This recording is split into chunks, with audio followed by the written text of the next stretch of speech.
Good afternoon, guys. It's Monday afternoon, and I want to close our day with another chapter of Junie B First Grader, Dumb Bunny. When we last read, all the kids were at the party, and everybody, the Easter egg hunt hadn't started yet, but they're all worried about finding the golden egg. This chapter is called The Jelly Bean Game, Chapter 5. Lucille's daddy clapped his hands loudly together. Boys and girls, please find a seat, one of the picnic tables. Lunch will be served shortly, he called. I waited to see where Sheldon was going to sit.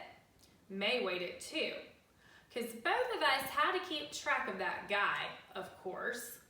Only too bad for me, because as soon as Sheldon picked a table, Lucille sat down next to him. And boom, May slid on his other side.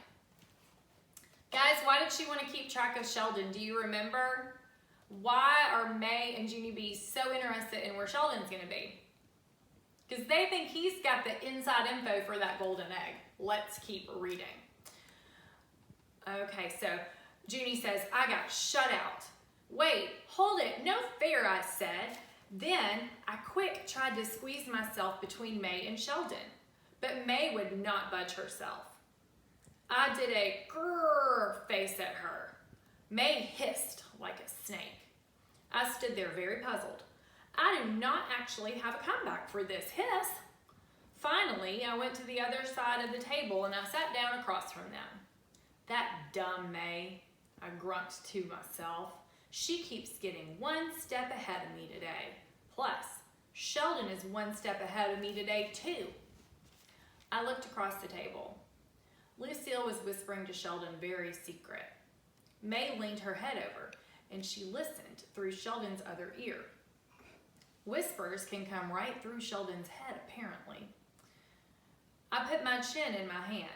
I don't stand a chance in this stupid egg hunt, I said to Herb. He gave me a little pat. Sometimes a little pat is all a friend can do. Only guess what? Just then, something very nice happened. And it's called Lucille's Nana walked over to where I was sitting, and she sat in a chair at the end of my table. I jumped up really thrilled. Nana, Nana, look. I needed a sip of that coffee. Today calls for afternoon coffee, and it's coconut flavored, guys. It smells delicious. So she sees Nana and she says, it's me, it's Junie B. And you're sitting right exactly next to me, I shouted. The Nana glanced her eyes at Lucille's mother and daddy. Yes, I know, dear. I lost the coin toss, she said, kind of annoyed. So Nana is not pumped to be sitting beside Junie B, but Junie B is so excited she's there. I sat back down and I tickled her arm. This reminds me of when we ate dinner together last year. That was very fun, except I accidentally broke your crystal glass. You remember that? Do you remember? Nana nodded. Oh yes, I remember, she said. I thought back. Plus, I accidentally busted your feather pillow.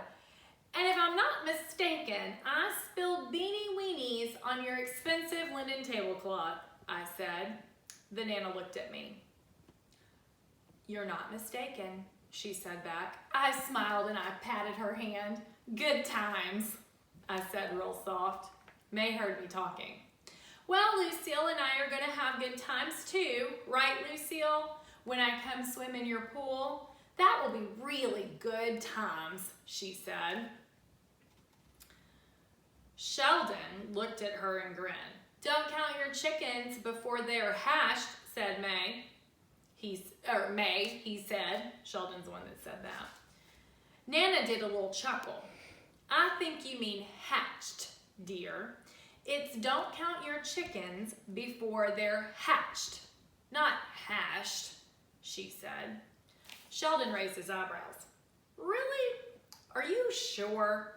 Because at our house, my Aunt Bunny brings chicken hash for dinner every Sunday. And she says chicken hash is her specialty. And he smiled really proud. Aunt Bunny was a chef when she was in prison. Nana's face went funny. She lowered her head to the table and she rested her cheek on her napkin. I leaned my head down next to her. Speaking of bunnies, Lucille said the Easter Bunny would be here today.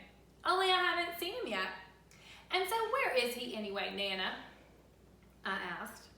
Lucille did a huff at me. Nosy Junie B Jones. Why did you have to ask that question? She said. My Nana does not want to talk about that. Do you, Nana? You made a teensy little mistake about the bunny, and you don't want anyone to know how you almost ruined the party. The Nana did a groan. Lucille kept on talking. My Nana was in charge of hiring the Easter Bunny, only instead of hiring the real Easter Bunny, she hired a cheap, fake Easter Bunny. Right, Nana? The Nana did not reply. Lucille went on. The fake bunny came to our house to get his pay yesterday, only his fur was real matty, and the top of his ear was chewed off. But he told my Nana that he freshened up nicely, and so Nana gave him cash money in advance, and then he hopped out the back door and he never came back.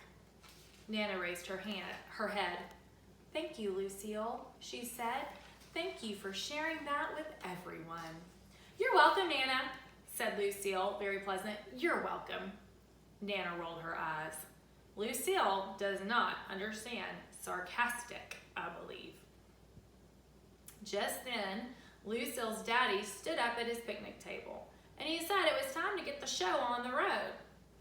He held up his silver bell and rang it in the air. Ting-a-ling, ting-a-ling. Then boom! The waiters started bringing food from all over the place, and it was the deliciousest food I've ever had. There were barbecued hamburgers, and tasty hot dogs, and crispy chicken fingers, and crunchy salad, and yummy potato chips, and sweet pickles. Plus, there was even delicious deviled eggs. Whoa! What a spread, I said. I stuffed a devilish egg in my mouth, and then I stuffed a pickle in, and some chips, and a giant chicken finger. I didn't stop stuffing for a long time. I finally leaned back, and I rubbed my big, fat tummy. Whew, I am just about to bust a gusset, I said. Are you, Nana? Are you about to bust a gusset? Nana frowned her eyebrows. Ladies don't bust gussets, Junie B, she said. I was really surprised to hear that information. Really? Then what do ladies bust? Roger raised his hand. At our house, we bust our guts, he said, and Herb smiled. At our house, we bust our buttons. And then Sheldon stood up. At our house, we just unzip our pants, he said. After that, everyone at our table laughed, except Nana did not laugh. Finally, all of us finished eating, and the waiters took our plate away. Then, wow, Lucille's daddy brought out the most beautiful box I ever saw.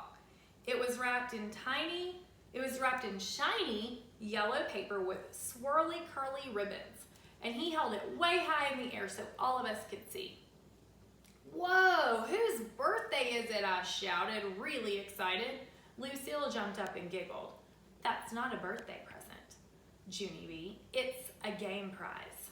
Before we hunt for eggs, we're going to play a very fun game, and for whoever wins, that prize will get the thrill of the lifetime. Right, Daddy? And Daddy smiled. Well, we certainly hope the winner will be thrilled. It's a pretty good prize, we think, he said. Just then, he put the box down and pulled out a big jar of jelly beans out of a paper bag. This game is called the Jelly Bean Game. Can everyone see all the jelly beans in the jar? We've got lots of colors, don't we? We've got reds and yellows and blues and blacks and greens and oranges and whites. He stopped and held up his finger. But, he said, in this whole big jar of jelly beans, there's only one purple one.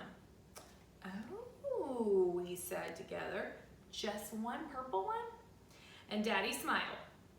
Then he put the jar back in the bag so we couldn't see the colors anymore. Okay, now I'm going to walk around the picnic table and each of you will have a chance to reach in the jar and pull out just one jelly bean. But remember, only one, okay? Okay, we hollered. Lucille hurried over and held up the beautiful box. And remember this too, the first person to pull out the purple jelly bean will get this prize.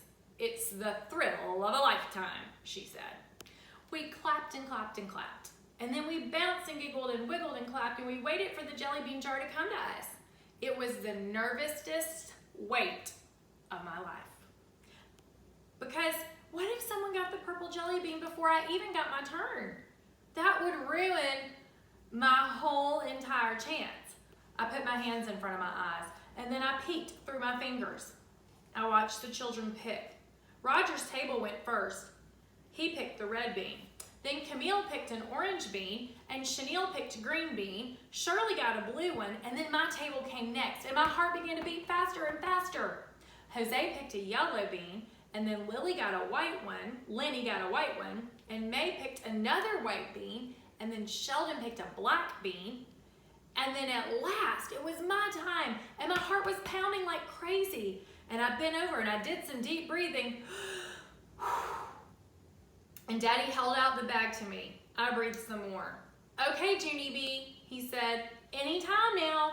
I stood up, I did a gulp, and then very slowly I reached my hand inside the bag and I felt all the way around for the purple.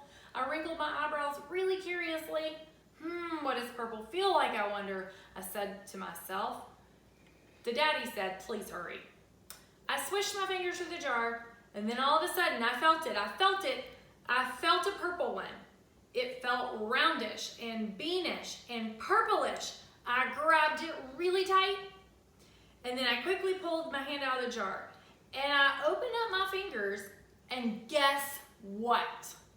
Guess what? Guess what? Hey y'all, guess what?